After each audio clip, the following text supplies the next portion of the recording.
Salut,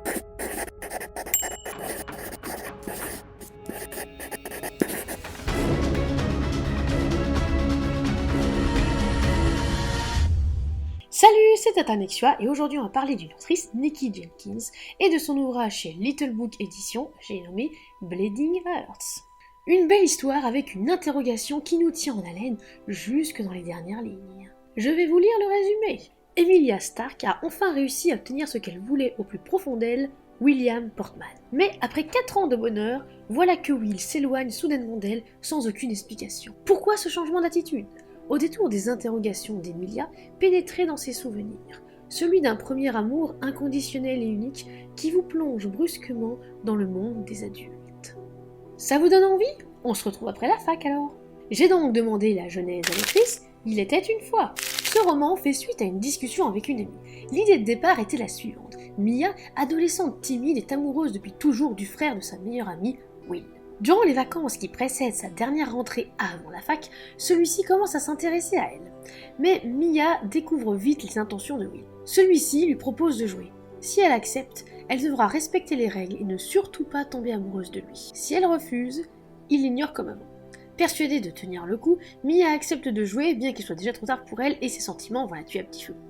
Le premier titre de cette histoire était Play With Me et la phrase d'accroche était celle-ci « Je ne sais pas aimer, je ne fais que jouer ». Seulement, au milieu du roman, elle s'est retrouvée complètement bloquée.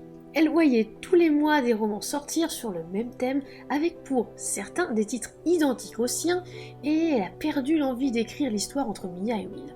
Puis, après quelques mois, elle a eu une idée. Elle avait écrit une nouvelle pour un concours. Une distance qui nous sépare racontait l'histoire d'un homme qui s'éloignait subitement de sa petite amie. Celle-ci essaye d'en découvrir la raison. Elle a décidé de transformer Play With Me en mixant l'histoire de départ avec une distance qui nous sépare. Will et Mia ont gardé leur caractère, seulement elle a retiré l'histoire du contrat et elle a préféré s'attarder sur l'histoire d'un premier amour, comme on en a presque tous vécu. Vous savez, celui qui nous comprime la poitrine, où on donne absolument tout, qui nous fait horriblement souffrir, et qui semble insurmontable. Et c'est devenu finalement Bleeding Hearts.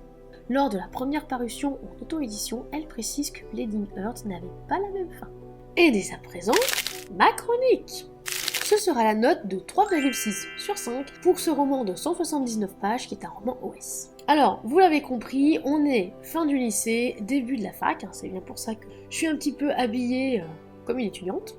Bon, ok, une étudiante qui va peut-être au bal, à une certaine soirée, avec un petit peu de dentelle. Ça a eu son importance quand même dans l'histoire. Ah, l'explication du comportement de Will. Oui, si vous avez suivi le résumé, il s'est passé quelque chose. Quoi ? Qu'est-ce qui se passe ? Pourquoi est-ce que d'un seul coup, subitement, il s'est éloigné d'Emilia ? Ah, vous allez le découvrir au fur et à mesure, mais vraiment la révélation se fait vraiment dans les dernières lignes.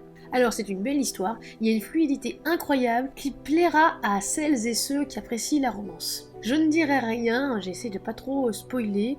Personnellement, même si c'est une romance et que je n'aime pas forcément ça, leur histoire m'a paru plutôt bien faite, j'étais complètement dedans. Faut dire aussi que l'écriture de Nikki est aussi pour quelque chose.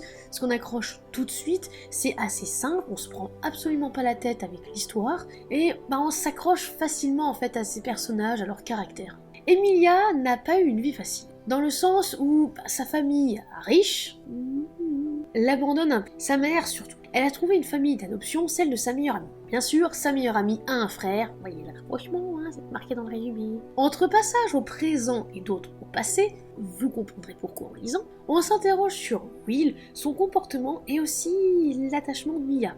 Oui, Mia, Emilia, vous suivez ? J'ai bien aimé le bal de fin d'année, pas répéter pourquoi je me suis habillée comme ça, émotion aussi intense au moment du dénouement final, même si on peut un peu s'en douter. Très court en revanche, on comptait à peu près à peine 1 heure de lecture, il y a pas mal de dessins aussi, ce qui m'a pas mal plu, je vous en montre un. Donc dès le départ, vous avez les 8 raisons de ne pas aimer de William, ça a son intérêt, et vous avez des dessins comme par exemple celui-ci,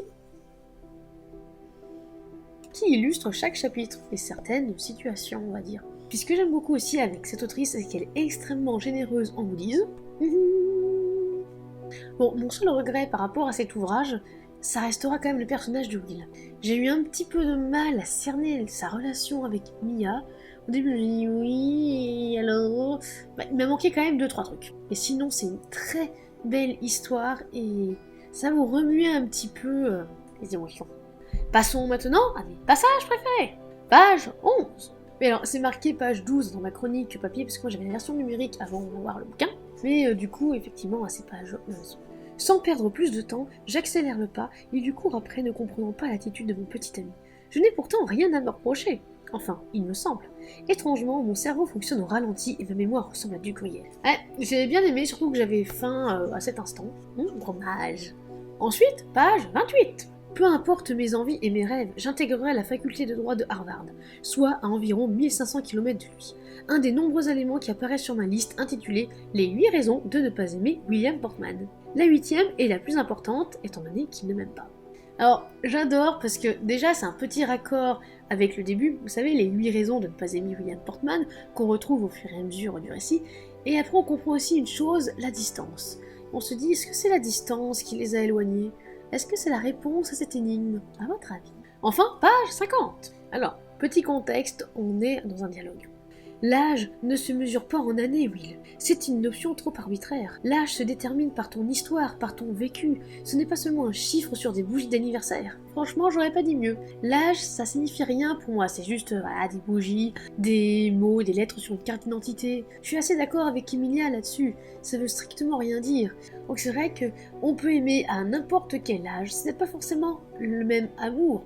Mais alors là, Emilia et Will, ça a vraiment été construit comme le premier amour, vraiment quelque chose d'extrêmement intense, et ça se ressent très vite. Passons dès à présent à mes points positifs. La plume. Je l'avais déjà dit dans ma chronique Aegus, que je vous mets dans les fiches, la plume de Nikki est extrêmement agréable.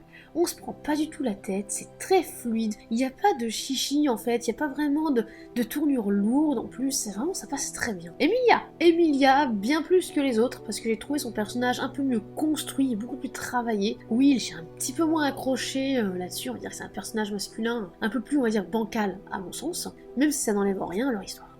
L'histoire. Alors, pour celles et ceux qui ont déjà lu Nikki Jenkins, je pense que vous savez très bien ce qui est arrivé à Will. Pour les autres, ceux qui ne connaissent pas du tout l'autrice, je ne vous dirai rien, mais on reconnaît complètement la patte de l'autrice. Et je trouve ça aussi bien, parce que quand on écrit une histoire, on met un petit peu sa patte, on met parfois aussi un peu de son histoire, de son vécu dedans. J'ai vraiment beaucoup apprécié. Les illustrations. Ah là, les illustrations, les dessins, c'est magnifique.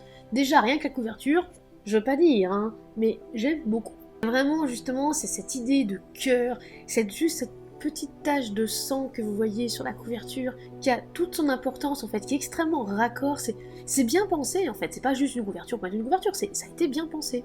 La vie lycéenne, puis après étudiante.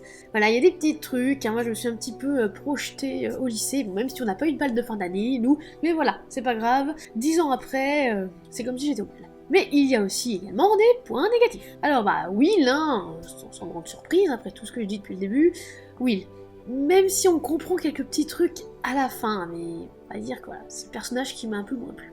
La longueur, beaucoup trop court, puisqu'il y a quand même des fois pas mal d'espace, puis il y a les dessins aussi qui prennent quand même de la place, donc finalement ça se lit vraiment très vite, peut-être même trop vite. J'aime bien avoir un petit peu plus à manger. Manque dans la relation.